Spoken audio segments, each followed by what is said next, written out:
Hello, welcome to the post-film panel discussion for A Chinese American Giant, the Wei Hong story with director Rick Quan, hosted by the Chinese American Citizen Alliance of Los Angeles in collaboration with the Chinese Historical Society of Southern California and the Chinese American Museum. I am Michael Trung, and I'm the executive director of the Chinese American Museum.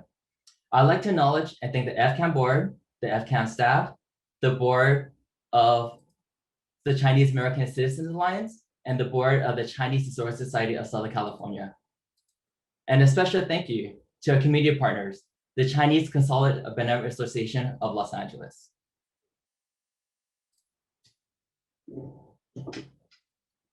Here are some things you might need to know before we begin the program. The panel discussion will be recorded and be made public for the viewing in the future.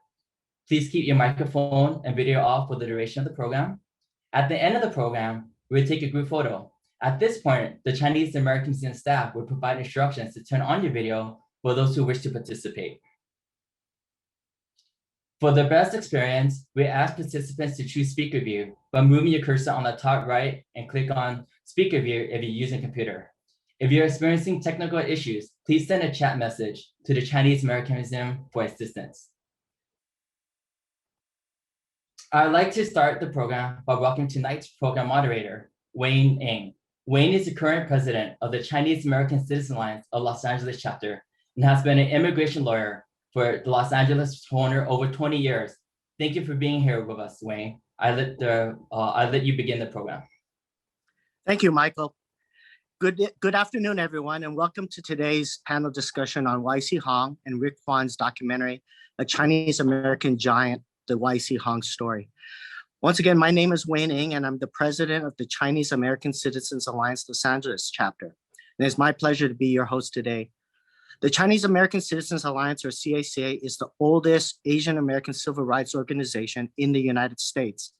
Founded in 1895 as the Native Sons of the Golden State in San Francisco, this fraternal organization was founded to fight anti-Chinese discrimination, secure equal rights for all Chinese Americans, and to better the welfare of our communities. Other chapters were organized in Los Angeles and other cities in California, with the Los Angeles chapter founded in 1912. As interest in the organization grew, chapters were organized in cities across the United States, prompting a change in the organization's name to its current name. We currently have 20 chapters across the United States, the bulk still here in California.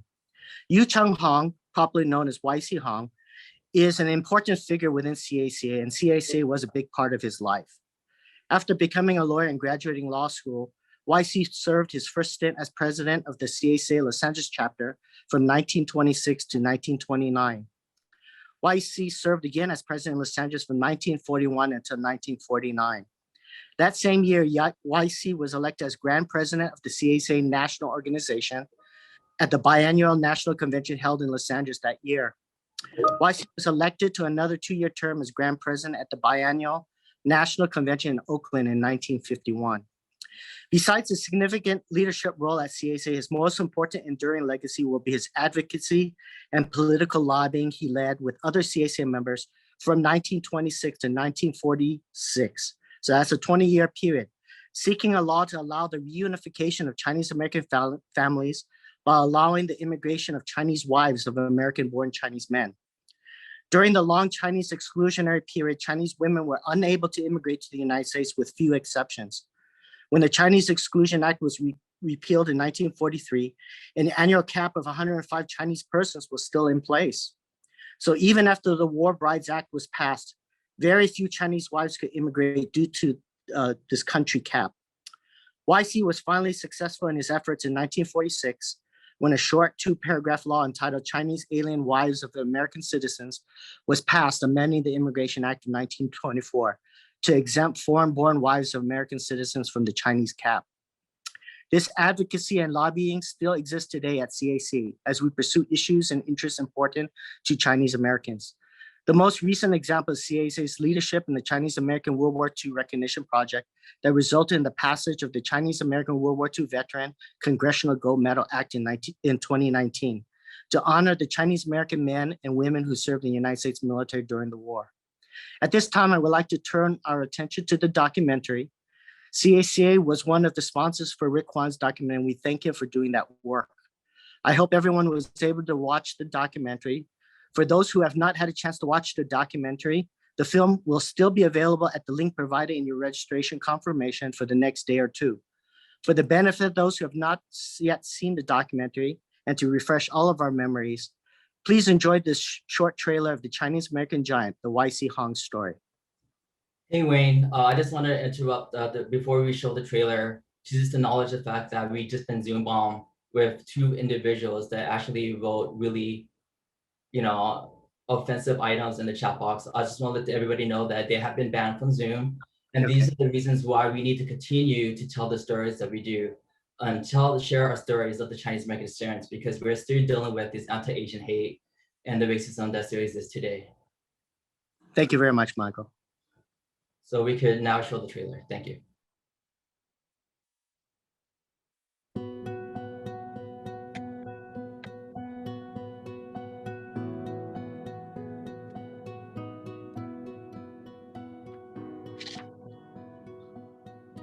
YC is responsible for processing over 7,600 immigration case files during his lifetime. So here at the Huntington, we have all those files, and he was a huge figure when it comes to Chinese immigration during the Chinese Exclusion era, when most Chinese were not allowed to come into the United States.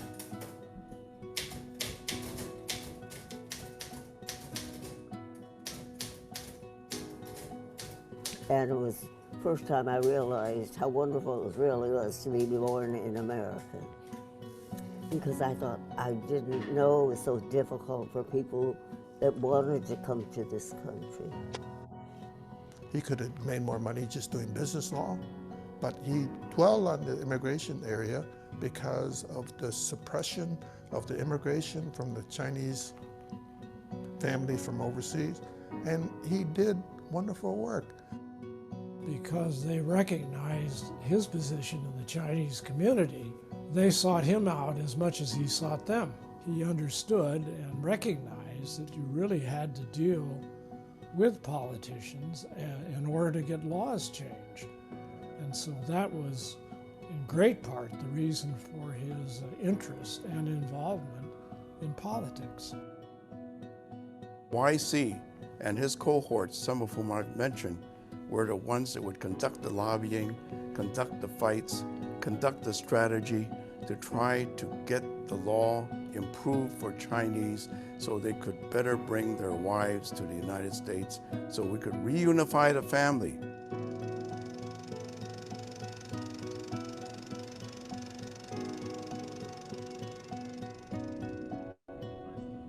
He had an idea of Chinese ownership, and that was something that was unique in those days, because there again, Chinese didn't own property.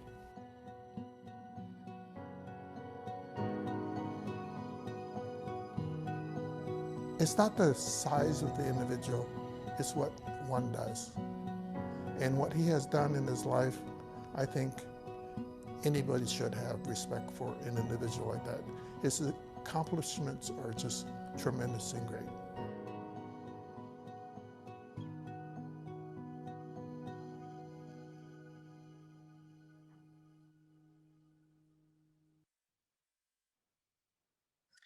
Thank you. I hope everyone enjoyed the trailer.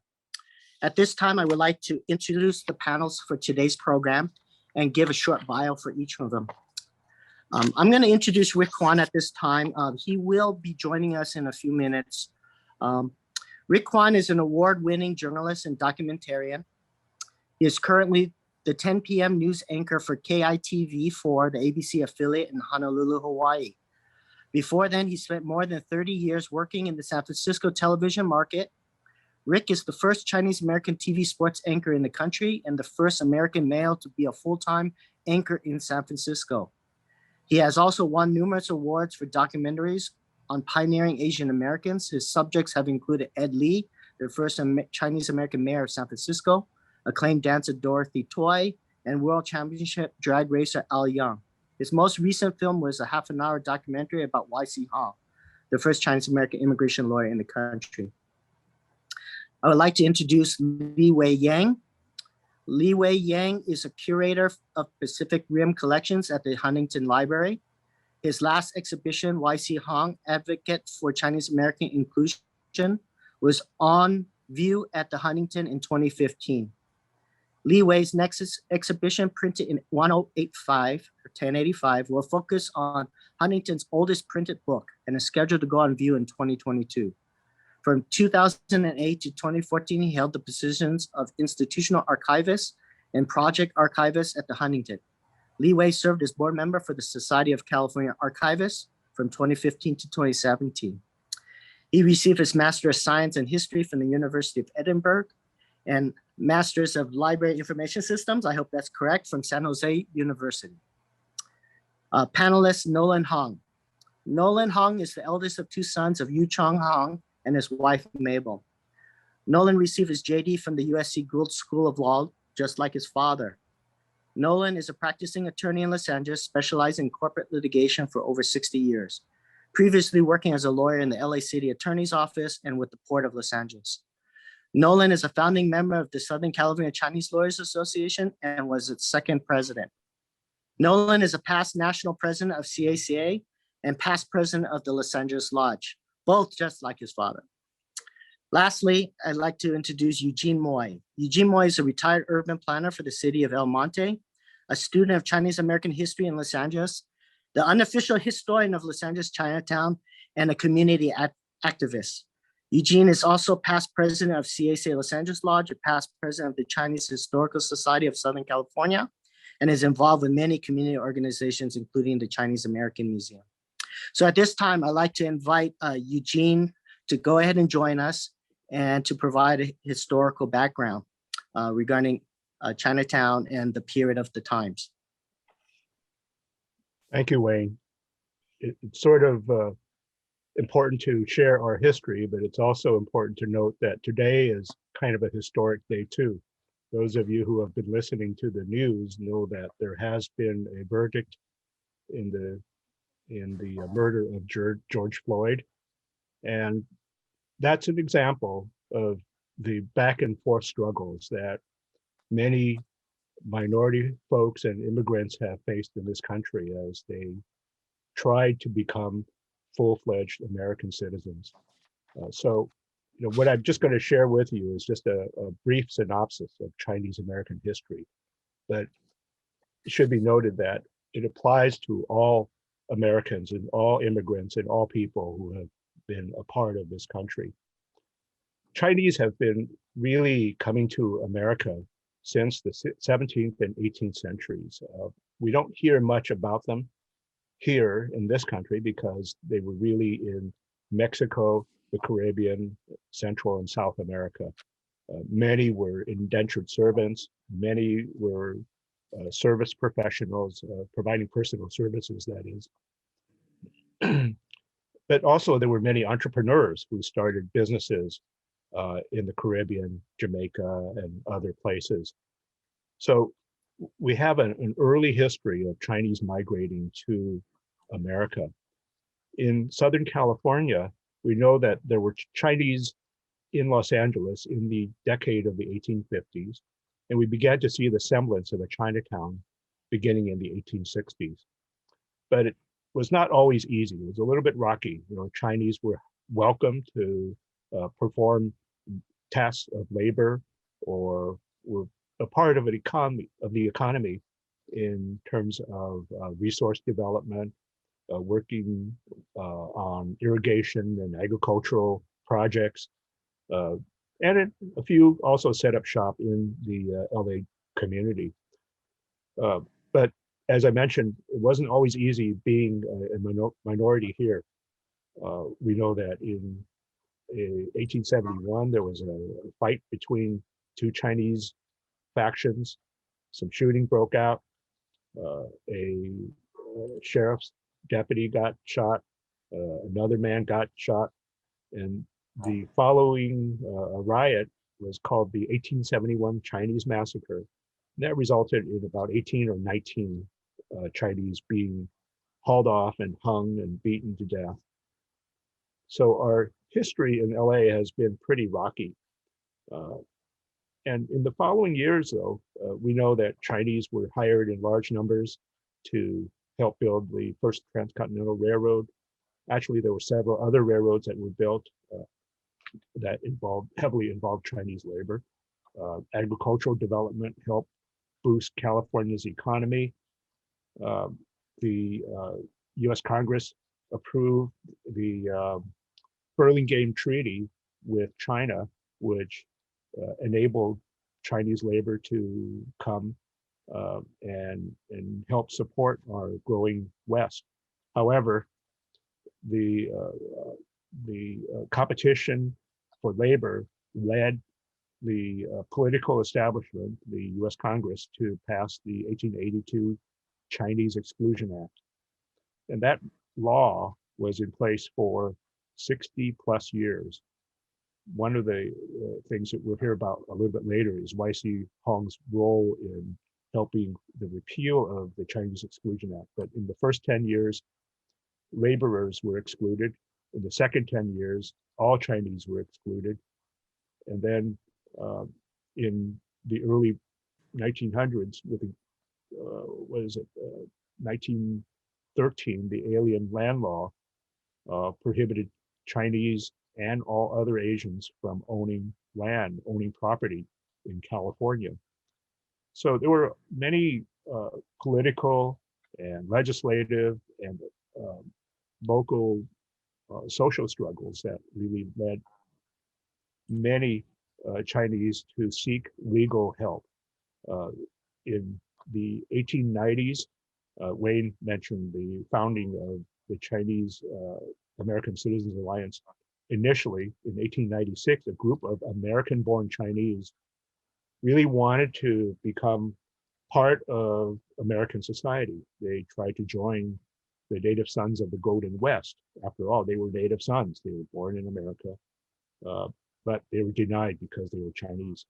So that group of young men formed a group called the Native Sons of the Golden State in 1896. The Native Sons continued until about 1912, when several local chapters, now the original headquarters was in San Francisco, but by 1912, there were Chinese in all other parts of California, and the Los Angeles chapter was founded in 1912. So it was really in that environment in LA that Y.C. Hong came into prominence. He, as will be noted later, Y.C. Hong became one of the first Chinese American lawyers. He helped many individuals with their naturalization cases, with their other legal obstacles. There were laws that made it difficult for many Chinese Americans to achieve full civil rights. For me, a personal benefit was that he helped my dad in the 1930s get his Social Security card. And one of the great finds in recent times is just that the immigration files of Y.C. Hong have been now archived at the Huntington Library, and that can become a great resource for many Chinese Americans. There were many laws, and I'm not going to go into all of them, but that suffice it to say that the challenges that Chinese Americans face have involved many legal, political, and local social negotiations that have led us to where we are today. And the job is not done, but what we do have to recognize is that it takes individuals, courageous individuals, to stand up to the establishment, to stand up to unfair and unjust laws. Y.C. Hong testified in the U.S. Senate, in the Supreme Court, and supported the recognition that Chinese Americans and Chinese immigrants could become full-fledged Chinese Americans. And that's all I'll have for history today. What I would like to do is just pass this on to Wei Yang, who will share a little bit about the Y.C. Hong collection.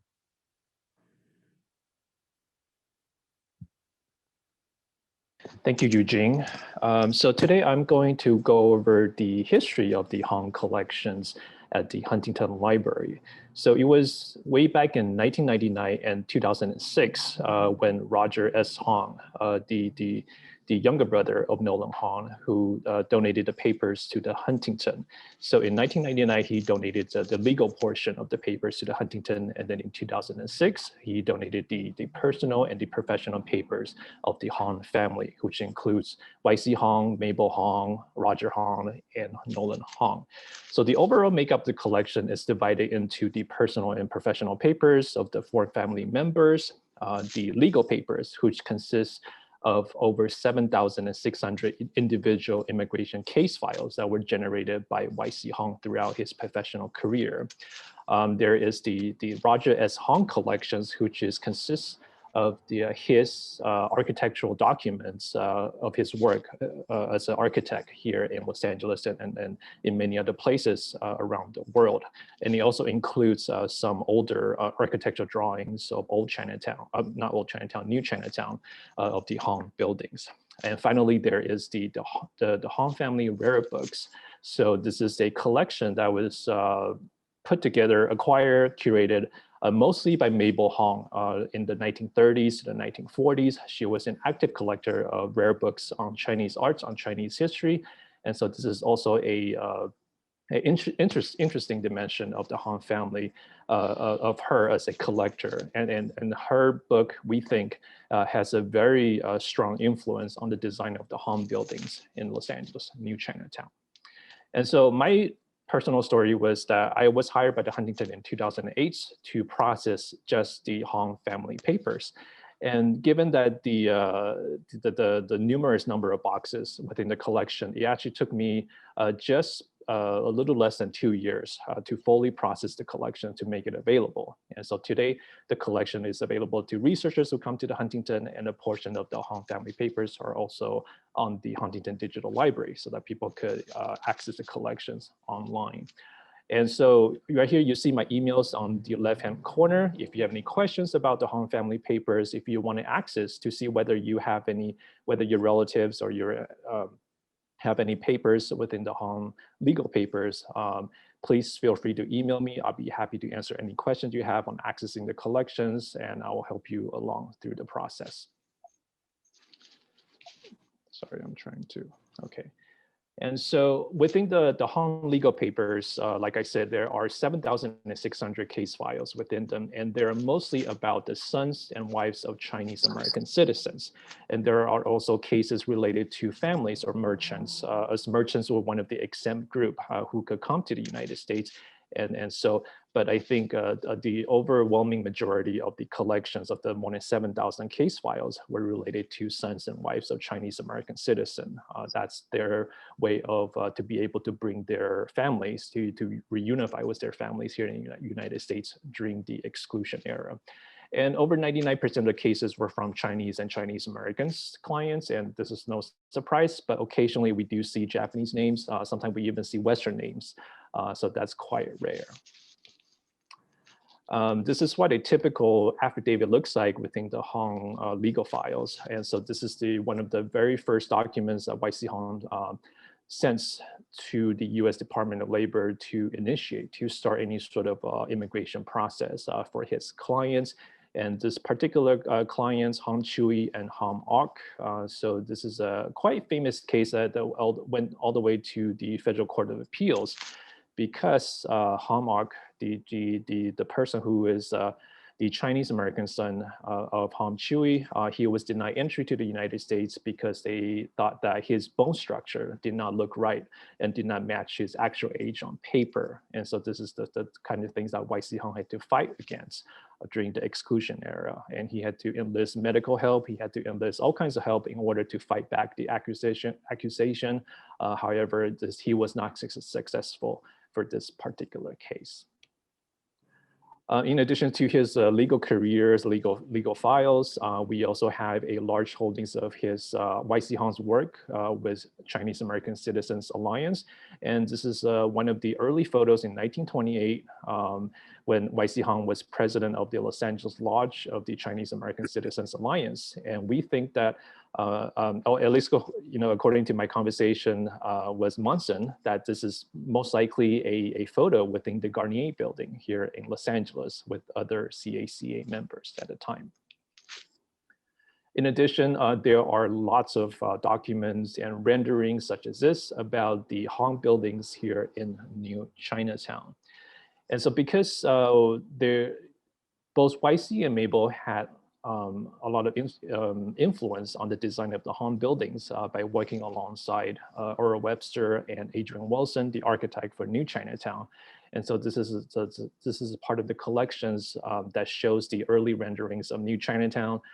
This is essentially what eventually took place for the construction, but there were also other renderings of buildings that eventually did not get done because they were maybe too big, maybe they were too expensive. We are not really sure, but researchers is able to gain a lot insight from this collection by looking through the drawings, the correspondence, and also the rare books that Mabel has curated in her lifetime. Also within the collections of the early lives of Mabel during this time, this is Mabel Hong when she was a young woman in Oregon, Portland, Oregon, with her parents as well too. And so I wanted to highlight some of the early Chinese communities in Portland at the time from this collection. And finally, in 2015, I was able to put on the exhibition, Y.C. Hong Advocate for Chinese American Inclusion. This is the first exhibition show at the Huntington Library devoted to Chinese American history. And because of this show, I got to meet other, other potential donors from the community. And so ever since then, we were able to add to our collections besides the Hong papers, such as the Hong Yan Chen papers, who was the first Chinese attorney in the United States, Peter Suhu, Chao En-sing, Kenneth Fong, and the C. Leon papers and the Lisa C. collections of old Chinatown photographs, just to name a few. And this is, I'm stopping here and I'm going to hand off the next speaker to Nolan, please.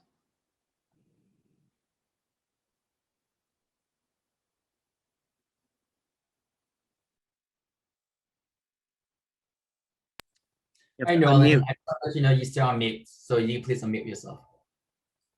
Okay, there. My technology skills are limited here. I've been asked over the years what it was like growing up with my father, Y.C. Hong.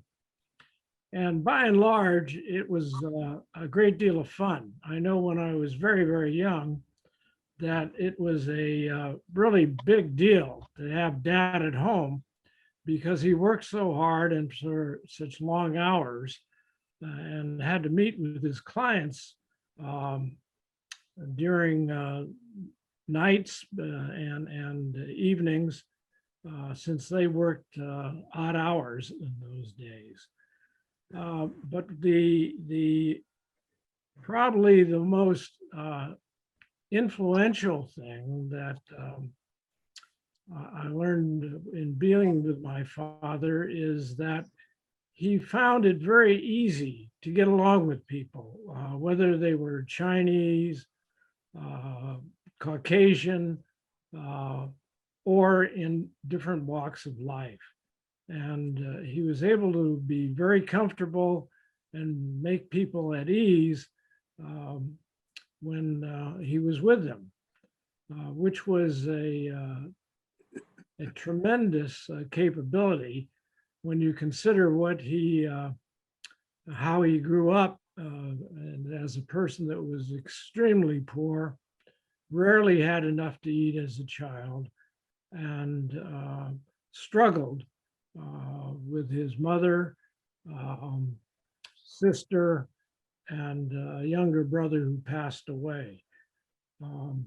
So it's always been very interesting to me how he managed to advance in life. And I think in great part, his success was due to marrying my mother, who was one of the very few people at the time to have received a college education. So my mother brought a different dimension to my father's life, which influenced him and assisted him in everything he did. So those are a few quick thoughts about my father, other than the good times we had together, particularly going to USC football games, and my being able to visit his office on occasion, which was always a big thrill. And I think at this point, I should turn things over to Rick Quan. Rick, who has done a fabulous job on the documentary and a tremendous research in order to get the background of my father and my family. Rick, go to it. Okay, thank you so much, Nolan, and thank you for helping me put together this documentary. Without your help, it would not have been nearly as good. I can tell you that for sure. First of all, just thank you, C.A.C.A. and Chinese American Museum for allowing me to show my documentary and speak to you this afternoon. I did send Rochelle some photos, so maybe you can put up some of those photos as I talk about how this whole project came to be. This is not my wife. This is a good friend of mine, Karen Fang. She's a professor at the University of Houston. She had been working on a book about Tyrus Wong, the famous Disney artist. Well, it turns out Tyrus and YC were very good friends. In fact, Tyrus's wife worked as a secretary for YC. So while she was doing the work on the book, she said, Rick, I think YC deserves some attention as well. So I had never heard of him before, to be honest with you, but I started to do some research, and by coincidence, I was going to an Asian film festival that month. So I said, well, while I'm in Los Angeles, I'll look around Chinatown and do some research. So there we are. And there I am standing in front of YC's office building from the exterior. So while I was there and I saw all the plaques, and I made some phone calls and was able to meet up with Li Wei and also meet up with Nowland at the Huntington Library. And Li Wei showed me all the archives that they have on store there. And it really convinced me that I had enough material to make a documentary. There were enough people who still knew YC that I could have that commentary. So I decided, okay, I'm going to go for it and make this project. So let's see, can we go to the next slide? Yeah, this is Bernice Liang. If you saw the documentary, you know that Bernice also used to work for YC as a secretary. Yeah, I have my screen off, so. And Bernice in the documentary is 102 years old already. She's 103 now, she's still around. We'll turn 104 this fall. So anyway, when I learned about her presence, I called her up, got her phone number, and she sounded so sharp on the phone. It's just like, wow, you have such a great memory still. And so that was my first priority, was to get her on video because, at 102, you just don't know how much longer you're going to be around. So she lives in Fresno by herself. And so my cameraman and I, we drove down to Fresno and spent the afternoon with her. And she was just delightful, sharing all these old stories about YC and what a great boss he was, how he treated the community so well. You can go to the next slide. Leslie Liang is her niece. She was there also. So we interviewed Leslie, as you saw in the documentary. And I think we have one more. Yeah, there's Bernice again. One kind of fun fact, Bernice told me that besides working for YC as a secretary, she also worked for an actress named Una Munson, and I don't know if that name rings a bell at all, but she was an actress in the movie Gone with the Wind. So I don't know, I got kind of tickled when I saw that photo. She gave that to me of her working as an assistant to Una Munson. So I thought that's kind of cool that she worked with an actress who appeared in Gone with the Wind. Okay, let's go to the next. This is Richard with Munson and Sue Ellen. Richard owns the building now. that YC's office is in. And he's an architect, a designer, and he has really done a great job of preserving YC's office to look just like it was back in the day. You know, it is a treasure to him as well. And it's in really good hands. And I really appreciated him letting me come into the building and shoot wherever I wanted to. And so I just wanted to kind of give a shout out to Richard for helping with this project as well. Okay, what's the next? Oh, okay. There you see some of the people you saw in the documentary, Nolan, of course, Eugene, Sue Ellen, Munson. The gentleman on the left is my cameraman, Henry Fabusevich. We used to work at a TV station in San Francisco together. Now he does a lot of freelance work for me. So anyway, basically this is the aftermath. We had interviewed several of these folks at the old C.A.C.A headquarters in Chinatown, and then we all broke and had lunch. And then after that, I interviewed Nolan, as you can see, in his office. We felt that was the most appropriate place to interview him, was at his office. In the right-hand corner, you can see a painting above that kind of fireplace. That was a painting by Tyrus Wong. It's never been on public display as far as I know. In fact, there is someone I think who's doing a project about that painting. And anyway, it's autographed by Tyrus as well. Okay, let's go to the next. Here's Judge Ron Liu. In the documentary, as you probably saw, his family was very much affected by YC's work. His father was able to bring over his mother from China. And a couple of years after his mom came over, then he was born, and he went on to become a very well-respected judge in Los Angeles and the country. Okay. This is my brother, Gordon. He appeared in the documentary as well. I needed to interview an immigration attorney, and my brother is a Chinese American immigration attorney, so that made it very handy. So we went to his office. We flew to Houston with my cameraman, and we interviewed him at his office there. And this is my brother-in-law, Edmund Gore. Edmund, as some of you might know, is a former national C.A.C.A president. So I wanted to get his perspective as well from C.A.C.A.'s viewpoint about how important YC was to the organization. So we interviewed him in Gordon's office as well. And here you see Eugene. This was our last shoot of the documentary. This is the memorial for the Chinatown massacre in Los Angeles. As noted in the documentary, every year they read off the names of those who were hung during the massacre, after the massacre.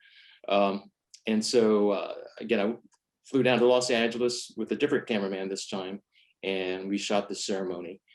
Very moving. I was not familiar with this until I started doing research that they do this every year. So, okay, the next. Again, we shot some more exteriors, the outside. We just wanted to, anything that we might have missed on our previous trips down to Los Angeles. I was living in San Francisco at the time. So, you know, flying down to Los Angeles, you just want to make every moment count and shoot as many interviews as you can, shoot as much B-roll as you can, because you're working on a kind of a tight budget. One thing I did want to mention, the C.A.C.A National Convention was in Boston in July of 2019. And so I had put together enough material to run a trailer at the convention to try to get them to help sponsor the documentary. As you know, it takes money, travel and paying the cameraman and everything else to fund a documentary. So I thought that would be the perfect place to make a pitch, to try to get C.A.C.A on board. And sure enough, they came through and helped fund this documentary. Okay. And then again, talking to Nolan here, just getting a few more tidbits about his childhood, things that I might have forgotten during our first interview. I went back and interviewed him one more time to try to fill in those gaps. Okay. What is Meryl Streep doing here? Well, you might that's YC's office. She shot a film in 2019 film called The Laundromat, a Steven Soderbergh film. And they used YC's office for a scene that Meryl Streep was in. So I thought that was kind of cool that they were using it for a law office. So anyway, okay, that's it for the slides. We've shown this documentary several times, like 3 or 4 times now during the pandemic. It plans to be shown again at the Boston Asian American Film Festival on May 6th. So that's just a little bit about the background of how this documentary came to be. Wayne? Thank you, Rick. I'd like to remind the audience that you're welcome to send questions on the chat, and we'll definitely look out for your questions and try to answer them. We have already received several questions on the chat room, so I'd like to share some of them with you. We have several that were directed towards Nolan. One question asked Nolan, what would you like to tell future teachers and young people what they should know about your father? And what is the most important part of his legacy? Well, one of the most important things I think is that there really are no limitations as to what you can do in life. Because certainly my father exceeded any and all expectations. One story he did tell me was how, because he was stunted in his growth, having been thrown up in the air by his uncle who failed to catch him, which broke his back. My father's mother, who was a uneducated woman, had always told him that he really wouldn't amount to much because he was stunted in growth, and she didn't really appreciate the idea of intellectual capacity. But despite all of that, he overcame it and was able to get a high school education that was very good in San Francisco. And then when he worked as an interpreter here in Los Angeles, he went to USC Law School at the urging of one of his fellow interpreters who was Japanese. The gate that you see on Broadway, which is a copy of a real gate in China, my father dedicated to his mother. And if you read the Chinese originally, it was stating how important mothers are. And what he told me was that really he erected it to forgive his mother for all the things that she had said to him about his inability to achieve anything in life. So I think that's a little insight. Thank you very much, Nolan. We do have some other questions. One question perhaps for Rick or the other panelists is, Y.C. Hong's office there in New Chinatown was very prominent in your film. Some people are asking, is it open to tours and available for people to see? As far as I know, no, because it is private property. Now it's owned by the architect that I showed. We had to ask for permission to do it. So Nolan, do you know anything differently about that? Well, Richard does allow groups to go in if you call and make a reservation, and on a number of occasions, he's allowed people to visit and see the offices, which are beautifully restored. So it is possible to see them if you get a hold of Richard. Thank you. Thank you. Another question that someone had was whether any of the Hong family buildings, did anyone ever nominate them for like National Registry or any other type of historical recognition? I did see some messages from Munson Kwok, who responded that he's aware that Roger was, he had actually nominated several blocks to the LA City Historic Districts, but he's not really sure if anything came of that.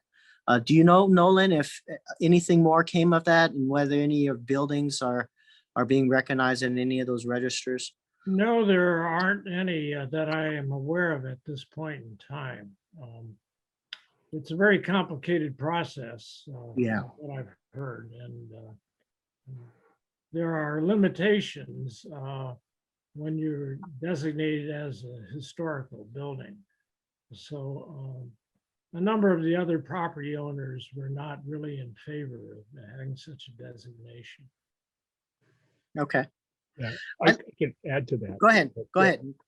That several years ago, the City of LA's Office of Historic Resources conducted a study of properties, sites potentially eligible for nomination for the National Register. And many of the buildings in the Central Plaza were included on that list. And the Wei Hong was identified as a property that's potentially eligible. So there is definitely some recognition of that as a historic place, both historic and architectural, that should be included. So it is a process where a nomination does have to go through an application process, and there needs to be a review to determine its full eligibility.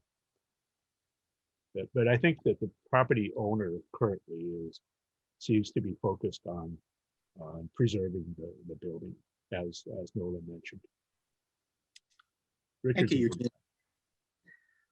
Okay, Rick, one question for you was there, what's the most surprising thing that you learned while researching and filming this documentary? Well, I guess two things. I mean, first of all, and it strikes everybody, is his stature, just how short he was. And to see, as Nolan mentioned, him achieve so much despite those physical limitations, I just found it so impressive. Another photo, one of the photos that really struck me was the one with him and Ronald Reagan.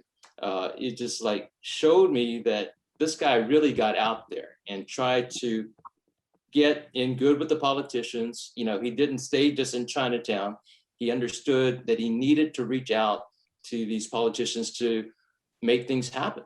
And so in that way, I kind of felt like he was almost ahead of his time. You know, he was leading the way, showing that we can't just stay in our own little group. We have to get out there and work with the community. So those are the two things that come to my mind when I think about YC.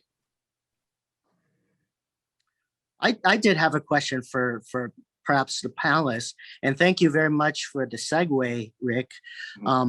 I understand that YC was very active on the political front, and he rather enjoyed the political process, and he even formed a Republican club in Chinatown. So I like to kind of throw that out there. How did that affect like C.A.C.A? Because I understand that other members actually formed a Democratic Party club to kind of counter the thoughts that were in issues that were going around. And believe it or not, continues with C.A.C.A today. We kind of have this issue going on that C.A.C.A really is a cross-section of America, right, as a whole, that Chinese Americans are not monolithic. We don't all think the same. We all believe different things. So just throw that out to you guys. Well, you know, one thing is that in those days when my father was very active, the Republican Party in California and nationwide was far stronger than it is today, so that the significant politicians were Republican, and that in great part is the reason why there were many Republican candidates and office holders who would visit and want to be seen in the C.A.C.A environment. Now that is, of course, changing in this period of time. But that's the main reason I believe that there was a strong Republican presence. And if I may add, just using the collection, you will see that YC was very pragmatic when it comes to working with politicians from both sides. He, anyone who is friendly to the Chinese American cause, YC would be there to be working with this politician. So anyone, whether it's a Democratic congressman from Missouri or state politicians here in California, senators, governors, whatever. I think YC was basically very pragmatic when it comes to working with politicians from both aisles so that he could advance the Chinese American cause. Thank you. We can keep in mind that the larger political environment too. In the 1920s, when he passed the bar, prohibition was in effect. And if you can think of the Roaring 20s and all of the political extremes that occurred during that period, and then the following decade, the 30s, was the Depression. So what affected the larger American public probably affected the Chinese American community even more. So I think that was something that he probably helped many people negotiate through. Thank you. Hey, Li Wei, there was a question for you that what inspires you to continue to work on like the Y.C. Hong collection as well as your entire Pacific collection, I guess? Yeah, thank you for the question. So for me, the Y.C. Hong collections really is the anchor of the Huntington's mission to diversify the collections to include more Chinese American history. And that's really my motivation from day one. When I was hired at Huntington, I spent the first 2 years basically just locked in a room and organizing, cataloging, processing this huge Hong family papers of Y.C., of Mabel, of Nolan, and Roger. And so that taught me a really valuable lesson about, the depth of a good collection like the Hong family papers. And so I made it a mission to, not only make the Hong family papers available to people who want to study the collection, but then to do more to diversify the Huntington's collections by including more Chinese American history. And that's why, and this is something that I continue to do today, and I will continue to do tomorrow. Thank you very much. Since YC had close ties, or political ties, I believe you indicated that he had a photo with Ronald Reagan, and there's also a photo with Nixon. Did he have any effect with the China-U.S. relations? Was he involved with that at all during that era? Mm-hmm. I don't know. I also had a picture of him with Madam C.A.C.A too, during the war when China, of course, was trying to get the Chinese Exclusion Act repealed and things like that. So there is that little political tie, but I don't know, maybe Li Wei or Nolan would be better to answer something like that. Well, I know that because of my father's very, very deep ties to the C.A.C.A. and what it meant, he really tried to stay away from Chinese politics overseas. And that was a very deliberate thing on his part, because he felt that the real need was here in the United States. So I don't know that he had ever had any ties really with politics overseas. So I think from what I've seen in the collection, we have to remember that Y.C. Hong was a Chinese nationalist party at heart. So he wasn't really about the. He had more publications and letters from Taiwan, from Republic of China, coming into his office than coming from communist China at the time. And so that's what I think that's one of the reasons why he wasn't really involved with the Nixon's opening of the U.S.-China relations. because he was a nationalist at heart. But obviously, in the later portion of the collection, Roger went to China to design buildings over there as well too. And so, but as far as YC, as far as I can see, there was really no any sort of a negotiation happening with the Chinese Communist Party. Oh, thank you. Thank you. Rick, if people want to, like say teachers want to show your film to their students, is there any way for them to get access to the video? Well, it's on Vimeo, and for this situation, I did have a password protected, but for most of the time, I make it free to the public if they want to show it. Okay. So at a half-hour length, that usually can fit a classroom type situation, where it's not too long. But I just saw a message on chat from Al Suhu asking about Richard Liu getting more recognition for his preserving.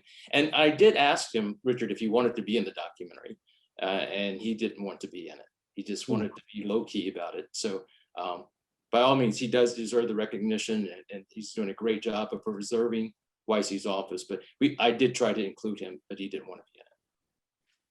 Okay, thank you everyone for all the great questions. I apologize we weren't able to get to all the questions that people chatted. I'd like to invite Michael back so we could do a group photo. Thank you, Wayne, and thank you, Rick, Nolan, Eugene, and Li Wei for speaking tonight and sharing your insights for someone who has been an inspiration to the Chinese American community and an incredible, important figure in American history. Before we wrap up, I'd like to invite everyone to participate in the CAM family tradition. At the end of each program, we snap a group photo of all the attendees. Though we may be miles apart, we're grateful to still be able to connect through virtual platforms. If you'd like to participate, I ask everyone to turn on your video now. I'll pass it over on to Alyssa, our CAM staff member, to provide further instructions. Thank you. Thank you everyone for joining us tonight. Those who would like to participate in our group photo, please turn on your video. If you're having any issues turning on your video, please use the raise hand button in the participants box and a staff member will help assist. Now we're going to take a few seconds to get everybody a chance to turn on the videos, and I'll let you all know when we are ready. While we're waiting for everybody to turn on the video, I want to welcome my cat Hamilton, who joined the photograph today. We'd also like to encourage everyone to follow us on Instagram. All of the organization and social media links will be in the chat box. So please feel free to follow our other organizations on Instagram, Facebook, and other platforms. Alyssa, are we ready to take the photo? Yes, I think we are ready. And I'll now begin taking the group photo. So please smile, everyone. We're done. Thank you so much. I'll now pass it back to Michael. Once again, I want to thank our guest speakers for tonight's program and to Rick for sharing your documentary with us. I'd also like to thank our audience for logging in tonight. We hope you enjoy watching the film and listen to the panel discussion. If you haven't had a chance to see the video just yet, the link is in the documentary link is in the chat box. CAM will be hosting a next program on May 4th, where Arthur Paulo Yu. Please sure to register. And also I want to acknowledge the fact that with the recent event that we just had earlier, the disruption, we did report those two individuals to Zoom. And I also want to know that we'll also be reporting the incident to LA versus Hate. And we'll be reporting that particular incident. And again, what YC Hong shares of us is just the need for social justice and to be active and to really think about our community as an American community, as part of this American society. So I want to pass over to Wayne for his closing remarks. Thank you, Michael. I would like to thank all of our panelists for their time and sharing their insight with us. Rick, for sharing your film with us. Every time I watch it, there's something new. I'd like to thank our program partners, especially the CAM staff, for putting together the program, and the Historical Society for the coordination and promotion, and Chinese Consolidated Benevolent Association for your community support. And of course, thank you very much to our audience for joining us tonight and making this a great program. We can all be inspired by Y.C. Hong, especially in this current climate with anti-Asian violence and incidents in the public focus right now. And as we experienced tonight with the Zoom bomb. And of course, this has prompted action, both popular and government, action on the streets. I mean, many of our members and our community, they're protesting every weekend, every week. And government, is forced to pursue programs and legislation to address these issues. And that's kind of the legacy that Y.C. Hong has left us, this kind of activism, advocacy, and lobbying the political process. So thank you very much for having me as your host, and have a good evening, everyone.